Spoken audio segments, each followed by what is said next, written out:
Worming compost है जिसे केंचुआ खाद या जैविक खाद कहते हैं। वर्मिंग कंपोस्ट बनाने का सही तरीका या मेथड हम इस वीडियो के माध्यम से जानेंगे। सर्वप्रथम हमें केंचुआ प्लांट लगाने के लिए फर्श की आवश्यकता होती है। फर्श बनाने के दो तरीके होते हैं। पहला तरीका है सीमेंट बजरी या थ्रेशर से पक्का आंगन या फर्श बनाते हैं। दूसरा तरीका है हम तिरपाल बिछा सकते हैं, आवश्यकता अनुसार जितना बड़ा चाहिए हमें। अब हम गाय या भैंस का गोबर एक जगह एकत्रित करते हैं जो ताज़ा हो। यदि हमारे पास पशु ज़्यादा हो तो 1 या 2 दिन में हमारे पास 1-2 बेड बनाने के लिए गोबर उपलब्ध हो जाता है। उस गोबर के ढेर को 5 या 7 दिन तक पानी डालेंगे, जिससे गोबर में जितनी भी गैसें होती है जैसे मीथेन सब निकल जाती है। अब हमारे पास बेड बनाने के लिए गोबर बनकर तैयार हो गए हैं। बेड बनाने का सही तरीका जानते हैं। बेड की चौड़ाई 2.5 से 3 फीट है। बेड की ऊंचाई 1 से 1.5 फीट रखनी चाहिए। यदि हमारे पास इस प्रकार की मिट्टी हो या पेड़ पौधों की पत्तियां हो तो हम लेयर बाय लेयर उस बेड में नीचे डाल देते हैं। इससे क्या होता है कि पेड़ पौधों की पत्तियों से लचीलापन बना रहता है, जिससे केंचुए ऊपर या नीचे आसानी से आ जा सकते हैं। जब हमारे पास बेड बन के तैयार हो जाती है तो उसमें हम केंचुए डाल देते हैं।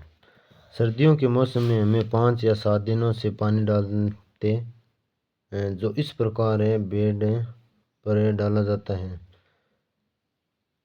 हम ज़्यादा पानी नहीं डालना, गोबर में सिर्फ नमी बनी रहनी चाहिए।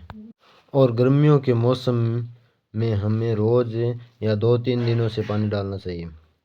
पानी उतना डालना चाहिए कि हम गोबर को मुट्ठी में लेकर दबाते हैं तो 3-4 बूंदें गिरनी चाहिए।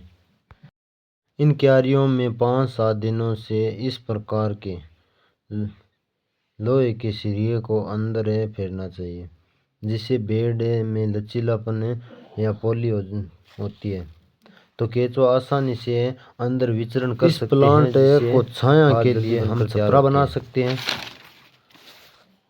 या फिर हम इन पर नेट या इस प्रकार की बोरियों से नेट बनाकर हम इसको कवर कर सकते हैं। इससे क्या होता है कि सर्दियों में केंचुए ठंड से बचे और गर्मियों में इन बेडों पर छाया बनी रहे, जिससे तापमान संतुलित रहता है।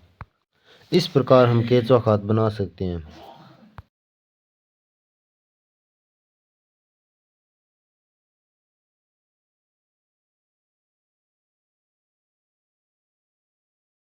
वर्मिंग कंपोस्ट या जैविक खाद की पहचान है। ये चाय के दाने या पत्तियों के जैसी बारीक और एकदम ब्लैक होती है, काली होती है जैसे इस प्रकार की। वर्मिंग कंपोस्ट या जैविक खाद को निकालें कैसे?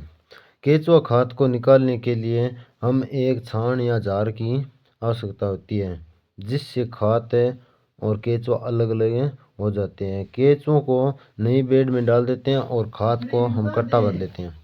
खाद को अलग करने के लिए हम इस प्रकार की मशीन या उपकरण का उपयोग कर सकते हैं, जो कुत्र छानने या चारा छानने के लिए काम आती है। उस मशीन से हम केंचुए खाद को छान सकते हैं, केंचुए और खाद को अलग अलग कर सकते हैं। जानकारी कैसी लगी दोस्तों कमेंट में ज़रूर बताएं। पसंद आए तो लाइक और चैनल को सब्सक्राइब ज़रूर करें, कमेंट में बताएं।